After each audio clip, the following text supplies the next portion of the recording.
سلام علیکم. شوکت محمد هستم. طول این چند دقیقه برنامه خبری تحلیلی پیام نیوز را با کمک همکارانم تقدیم شما میکنم. سرخط خبرهای روز. موجیگل غریبووا مادر جنیدالله خدایارف چگونه و چرا بازداشت شدنش را به پیام شهر داد؟ مقامات تاجیک میگویند استحصال متل های قیمت بها در کشور به طور نظررس بالا رفته است، اما از پیشنهاد معلومات درباره حجم استحصال خودداری میکنند. در محبس های رقم 1 و 7 شهر دوشنبه زندانیان آشوب کردند یا نکردند؟ گزارش ما و شرح کارشناسان در این باره. موجیگل غریبووا مادر جنیدالله خدایارف که به خاطر اقدامش با دیدار به رئیس جمهور امام علی رحمان 6 ساعت امروز را در پس پنجره گذراند، چگونه و چرا بازداشت شدنش را به پیام شرح داد. او میگوید میخواست به دیدار رئیس جمهور برود تا عرضش را رساند، اما وقتی بین زنها ایستاده بود او را 3 نفر از همدستان و نزدیکان قناعت لایق زاده رئیس سابق ناحیه رشت شناختند و با کمک پلیس بازداشتش کردند. همراه با او خواهرش و شوهر برادرش را نیز زوراً به ماشین بار کرده به اداره پلیس بردند. من همی اومدم در همی رد زنکو چه خطیر زنکو اومدم در همی رد چه خودم که 2 تا جنایتکار و یا برای چی من ایستل کردن. همی بچه من نیستاد همی چیشون گناهاشون را بچه من نیستاد بودم بچه من $10,000 هم ترمه کردن.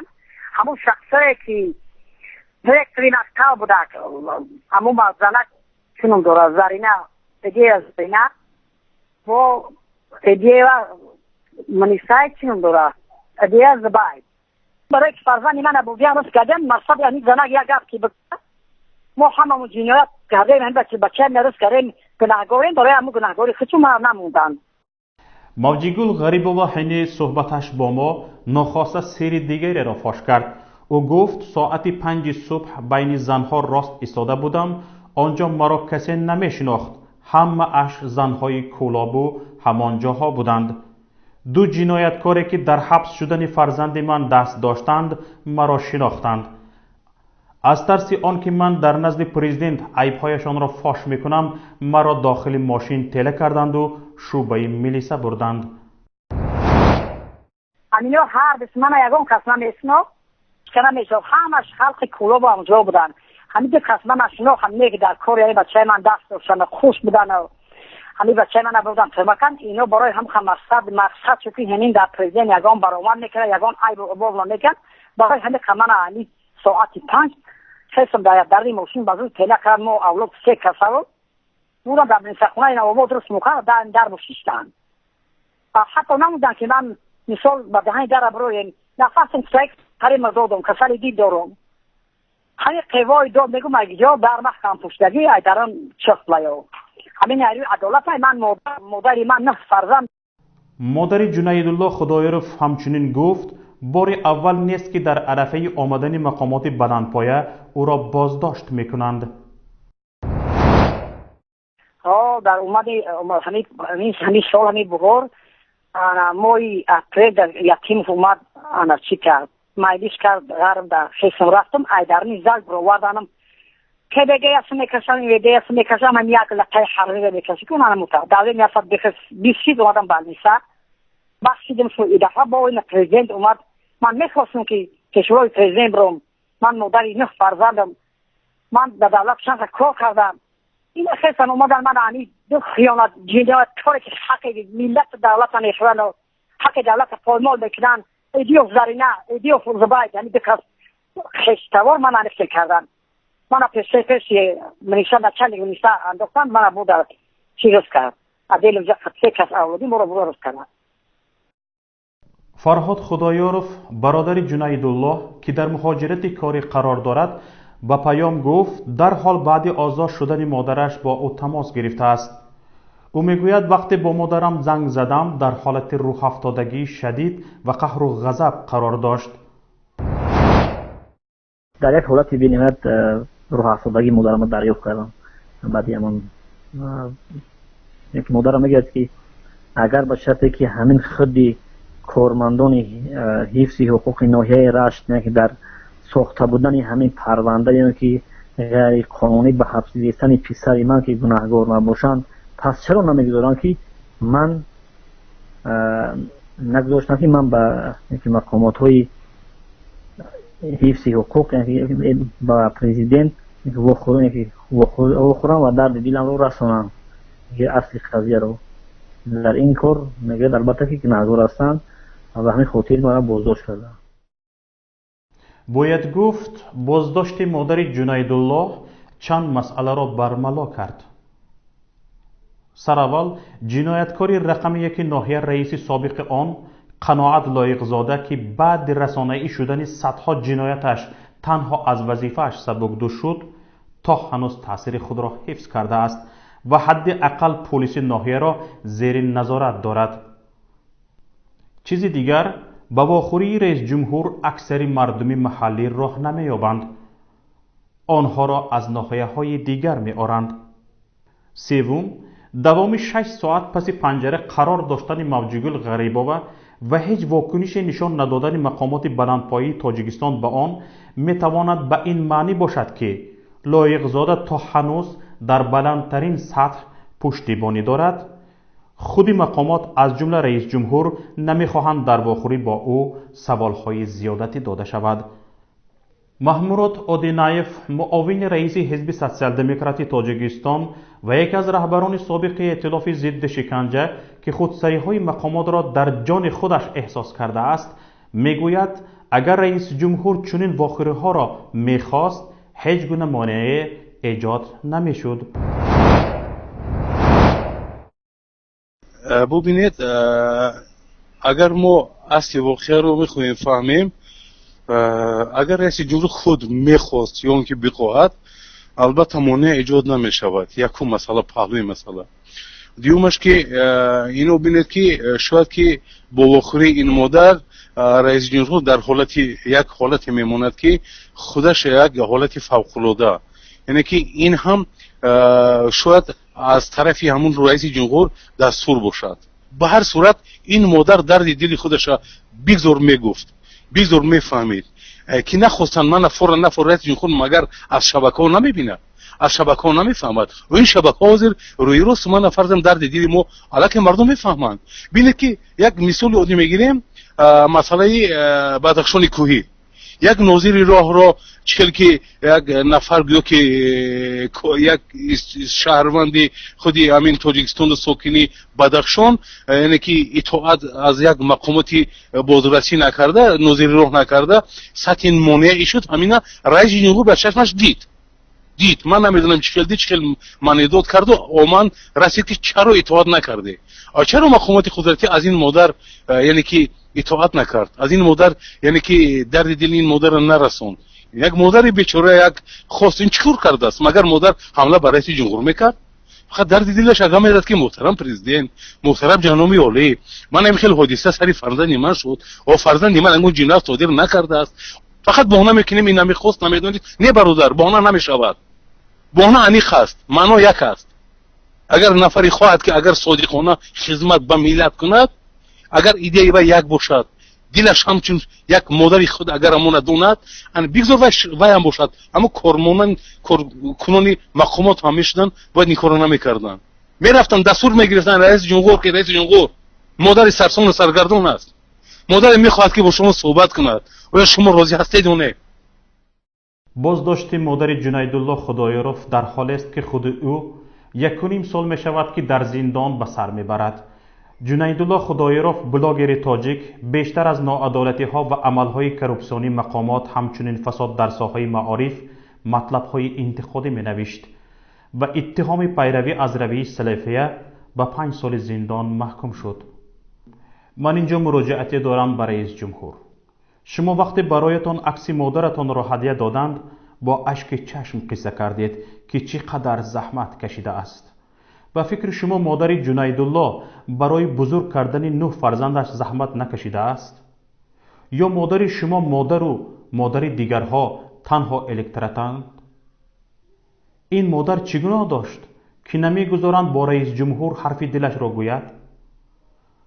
ماهانه 25,000 دلاری شما از آبله های دست همین مادر نیست مگر؟ آن قصر کوشک ها در تمام گوشه های کشور از پول کی ساخته شده اند؟ مگر از اندازه نیست که 9 فرزند این مادر بیچاره پرداخت کرده است؟ شما خود را پیشوای این مردم می دانید. هرچند پیشوا خاص قبیله های ابتدایی و حیوان هاست، ولی از این بگذریم. حتی همان پیشواها بین حیوانات از جمله گرگ، میمون و شیر وقتی در گله اشان ظلم شد همیشه جانبی مظلوم را می گیرند و عدالت را رعایت می کنند. این چه خیل پیشواگی است که پسواهایتان یک مادر مشت پر را نزد شما راه نمی دهند؟ نگویید که من خبر نداشتم. شما حالا در همان شهرک نواباد بودید که خبر رسانه‌ای شده بود و تمام جهان درک یافت که مادری را برای خواهشی پیش رئیس جمهور رفتن داشتنش به حبس گرفتند. اگر حتی پسواهایتان از شما خبر را پنهان کرده اند، باز هم عیب خود شماست. میدونیم که شما این ملت را احترام نمی کنید، ولی حالا اگر کمترین احترام به خودتان را دارید، بروید از این مادر عذر پرسید، عرضش را شنوید و همه آن دزد و غارتگرانی را که به سر او و فرزندش این بلا را آورده اند زندان کنید. ولی متاسفانه شما این کار را کردن نمی توانید، چون نزد پسواهایتان زبان کوتاهید. اگر چنین نمی بود، قناعتشاه لایقزاده دزد و قاتل حداقل 20 سال زندان می شد. ولی اقلا آنچه می توانید انجام دهید، از این مادر عذر پرسید و عرضش را گوش کنید. بنا به اطلاع وزارت صناعت و تکنولوژی های نوی جمهوری تاجیکستان، استحصال متال های قیمت بها در کشور به طور نظررس بالا رفته است. طبق گزارش وزارت صناعت در مقایسه با همین دوره سال گذشته، دوام 5 ماه سال روان حجم استحصال طلا به اندازه 60.8% و نقره 37.6% افزوده است. در ساختارهای رسمی کشور از پیشنهاد معلومات درباره حجم استحصال متال‌های قیمت بها خودداری می‌کنند. اما سال گذشته معلومات رسانه‌ای شده بود که نزدیک به 6.5 تن طلا سال 2018 در تاجیکستان استحصال شده است که نسبت به سال 2017 قریب 17% زیاد میباشد. از روی معلومات وزارت صناعت و تکنولوژی های نوی تاجیکستان، همه طلای در کشور استحصال شده از جانب بانک ملی و وزارت مالیه جمهوری خریداری می شود. اما بنابراین که حجم ذخیره طلای تاجیکستان پنهان داشته می شود، تحقیق این دعوای وزارت تقریبا غیر امکان است. همچنین برای خرید تا 6 تن طلا در یک سال بانک ملی مبلغ را از کجا پیدا می کند؟ سوال برانگیز است. در گزارش ماه اپریل شورای جهانی عاید به طلا قید شد که بانک ملی تاجیکستان نیم ساله اول سال روان 1 تن طلا فروخته بر روی خط کشورهای وارد شد که بهتر از همه طلا فروخته اند. اما مبلغ این طلای فروخته شده به کجا مصرف شده است معلوم نیست. قیمت این مقدار طلا با نرخ میانه بین المللی تقریبا 29 میلیون و 600 هزار دلار می باشد. قابل ذکر است که دارایی‌های طلای تاجیکستان از 137 کان با ذخیره‌های حساب شده طلای صناعتی و 127 کان با ذخیره‌های طلای غیر صناعتی عبارت است. کان‌های اساسی طلای تاجیکستان با ذخیره‌های توازنی در قسمت مرکزی جمهوری واقع می‌باشند که اکثریت آن در دست شرکت‌های چینی است.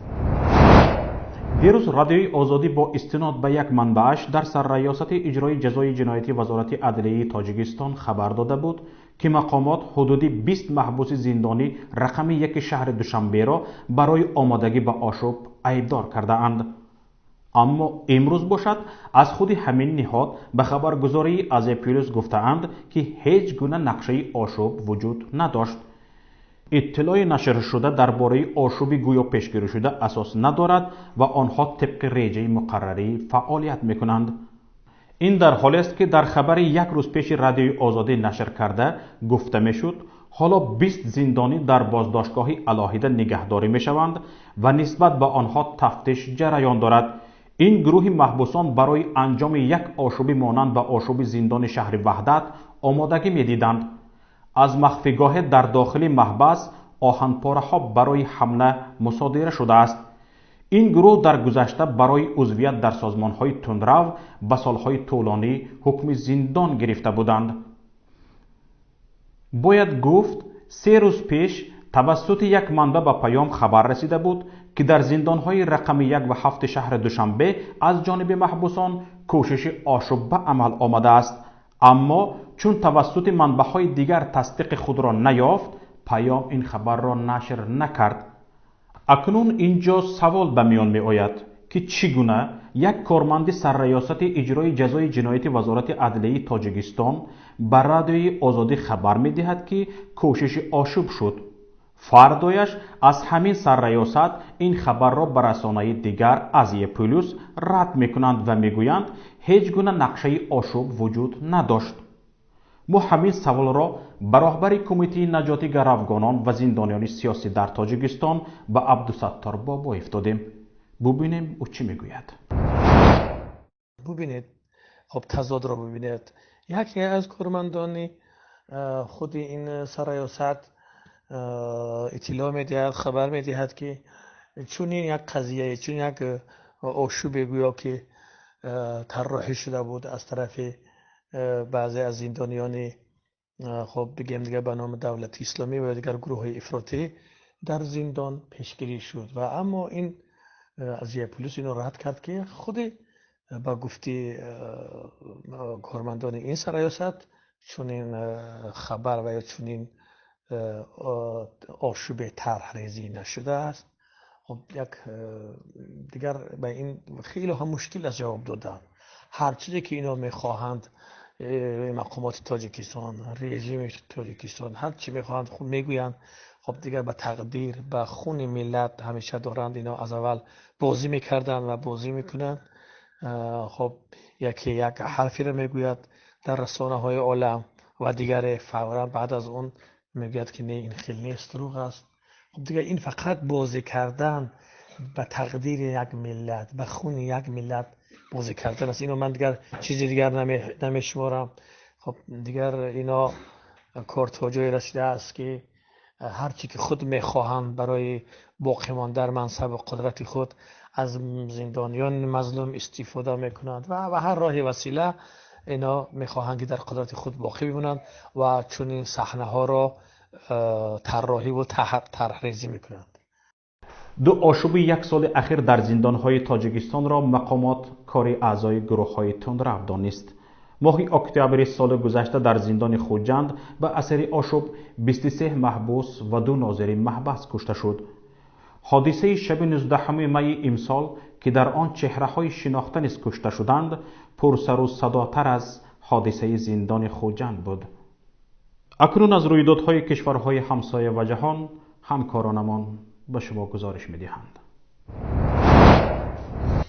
20 شهروند ازبکستان در قزاقستان به اسارت مهنتی گرفتار شدند و حالا بعد آزاد شدنشان از اسارت در بازداشتگاه شهر کاسکلین ولایت الماتای قزاقستان قرار دارند. طور وزارت کارهای خارجی ازبکستان خبر می‌دهد 23 میلیون کارمند کنسولگری ازبکستان و ولایت الماتا رفت که به اسارت گرفتار شدن شهروندان را تفتیش کند. طبق منبع خبر، کارمند کنسولگری آشکار کرده است که 20 شهروند ازبکستان ابتدای ماه مارس برای کار در کارخانه خشت به قزاقستان رفتند. شناسنامه‌های آنها با بهانه حجت‌گذاری از سوی کارفرما گرفته شده، کارگران بعد سرکشی کارفرما از پرداخت معاش و مقامات مراجعت کردند. از روی دلیل غیرقانونی به کار قبول کردن مهاجران خارجی پرونده باز شده، شهروندان ازبکستان به بازداشتگاه انتقال داده شدند. آمده است در خبر.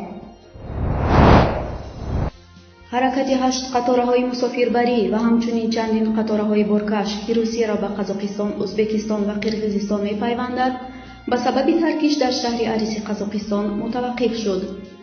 در این باره رسانه‌های قزاقی گزارش دادند.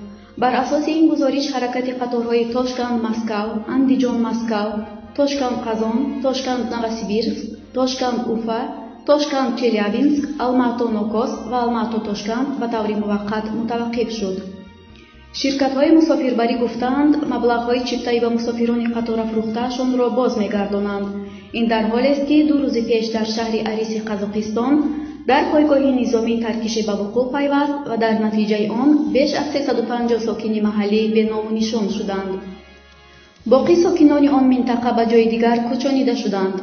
در این حادثه 2 نفر کشته و 165 نفر مجروح شدند. شهر اریس از لحاظ حمل و نقل موقعیت استراتژیک دارد، زیرا در آن ایستگاه راه آهنی که روسیه را با منطقه های جنوبی قزاقستان، ازبکستان و قرقیزستان می پیوندد قرار دارد. دونالد ترامپ رئیس جمهوری آمریکا تهدید کرد که در صورت همگونه حمله به نیروهای آمریکا نسبت ایران حمله مرگبار انجام خواهد شد. ترامپ در صحیفه‌اش در توییتر نوشت: پاسخ ایالات متحده آمریکا به حمله های ایران شدید و مرگبار خواهد بود. ایران قدری نیکی را نمی‌داند و فقط نیروی زور را درک می‌کند. ارتش ایالات متحده آمریکا باشد در دنیا پرزورترین است. قبلا حسن روحانی رئیس جمهوری ایران ضمن یک بیانیه در تلویزیون ملی در واکنش به تحریم‌های نو آمریکا نسبت مقامات این کشور کاخ سفید را کم‌عقل خواند. در هفته گذشته ایالات متحده آمریکا نسبت مقامات بلندپایه ایران با شمول آیت الله خامنه‌ای رهبر معنوی این کشور تحریم‌ها جاری کرد. روحانی هشدار داد که جاری شدن تحریم‌های جدید راه را به مکالمه‌های دیپلماتی می‌بندد.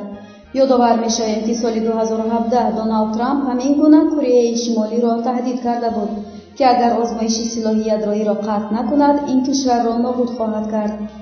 آن زمان رهبر کره شمالی کیم چین این نیز ترامپ را مویسفیدی کم‌عقل خواند. اینجا برنامه امروزه ما به پایان رسید و من با شما خیر خوش میکنم. انتظار پیشنهاد ملاحظه ها و همکاری های شما هستیم. سلامت و پیروز باشید. خیر تا روز دیگر.